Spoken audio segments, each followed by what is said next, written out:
O Procurador-Geral da República, Rodrigo Janot, pediu autorização do Supremo Tribunal Federal para ouvir o depoimento do presidente Michel Temer no caso das gravações da JBS. Segundo Janot, Temer acabou fazendo uma confissão ao confirmar o encontro com Joesley Batista. No pedido para ouvir Michel Temer, o procurador Rodrigo Janot refez o histórico das acusações dos delatores, das gravações e de pronunciamentos do próprio presidente.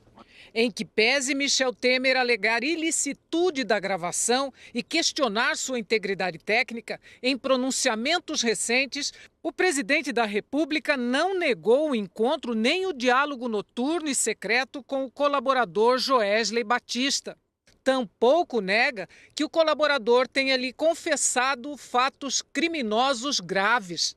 Janot cita o diálogo de Temer com Joesley Batista sobre a suposta compra de juízes e de um procurador pelo dono da JBS. É investigado, eu não tenho ainda denúncia. Isso, não tenho denúncia. Aqui eu dei conta de um lado do juiz, dá uma segurada, do outro lado do juiz substituto, que é um cara que fica segurando os dois. Ou eu consegui botar uma dor dentro da força-tarefa, que também está me dando informação, e lá que eu estou para dar conta de trocar o procurador que está atrás de mim.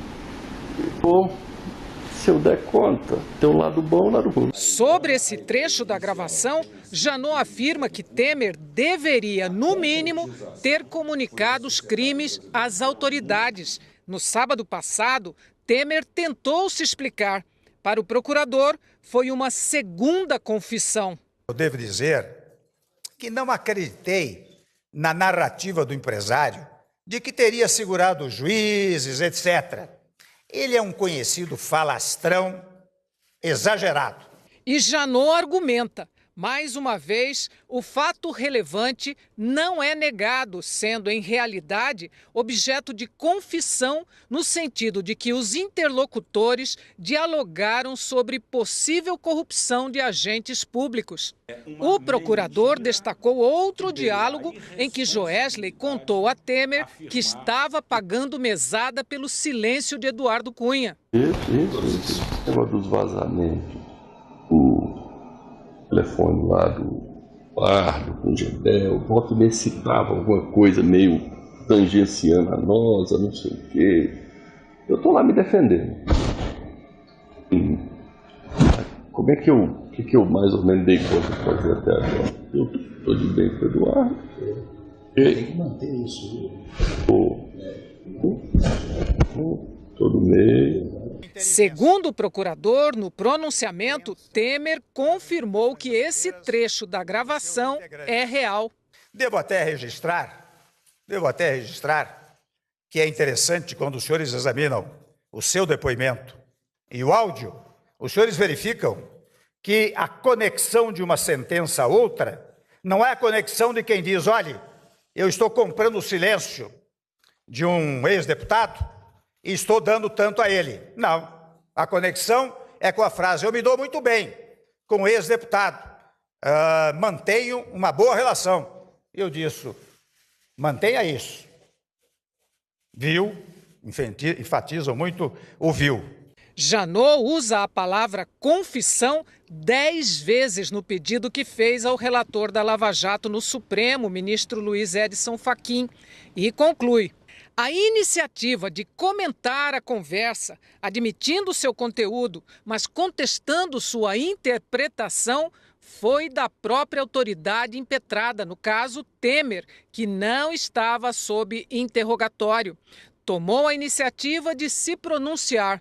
Assim, salvo hipótese de anulação da confissão, erro de fato ou coação, houve uma admissão irrevogável dos fatos, que torna irrelevante qualquer debate acerca da validade das gravações. É o ministro Fachin quem decide se Temer deve ou não prestar depoimento. E se autorizar, ele também determina como será, se cara a cara ou por escrito, e quem deve ouvir Michel Temer. Os advogados do presidente já haviam pedido ao relator que Temer só prestasse depoimento depois do resultado da perícia nas gravações da JBS e, se possível, por escrito ou na presença de Fachin. O procurador também pediu para ouvir o senador afastado Aécio Neves, do PSDB, e o deputado afastado Rodrigo Rocha Loures, do PMDB. Eles estão no mesmo inquérito que investiga se Michel Temer, junto com eles, formou uma organização criminosa que recebia propina da JBS e atuava para obstruir a Lava Jato. O Palácio do Planalto declarou que nos pronunciamentos o presidente Michel Temer apenas confirmou um fato que ocorreu sem qualquer ilicitude ou ilegalidade e que não houve confissão alguma. A defesa de Temer apresentou hoje 2 pedidos ao Supremo Tribunal Federal. Um é para que o inquérito contra ele saia das mãos do ministro Luiz Edson Fachin. Os advogados alegam que o caso não tem conexão com a Lava Jato. O outro pedido é para que as investigações contra o presidente sejam separadas das investigações contra Aécio Neves e Rodrigo Rocha Loures. Segundo a defesa, dessa forma os trabalhos seriam concluídos mais rapidamente. Os 2 pedidos serão analisados pelo ministro Fachin. A defesa do senador afastado Aécio Neves, do PSDB, declarou que ele tem o maior interesse em ser ouvido para poder explicar o que for necessário. A defesa do deputado afastado Rodrigo Rocha Loures, do PMDB, não quis se manifestar. O Supremo Tribunal Federal tornou públicos hoje documentos apreendidos da Operação Patmos, que foi deflagrada na semana passada, logo depois da divulgação das denúncias da JBS. O inquérito investiga o presidente Michel Temer, o senador afastado Aécio Neves e o deputado afastado Rodrigo Rocha Loures. Até o momento, só foram anexadas ao inquérito informações referentes ao caso do tucano Aécio Neves.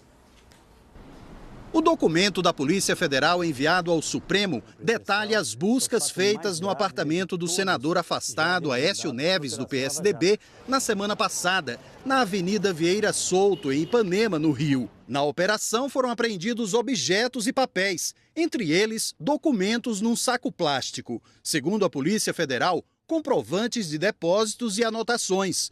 Numa delas está escrito CX2. Os investigadores também encontraram no apartamento um bloqueador de sinal telefônico.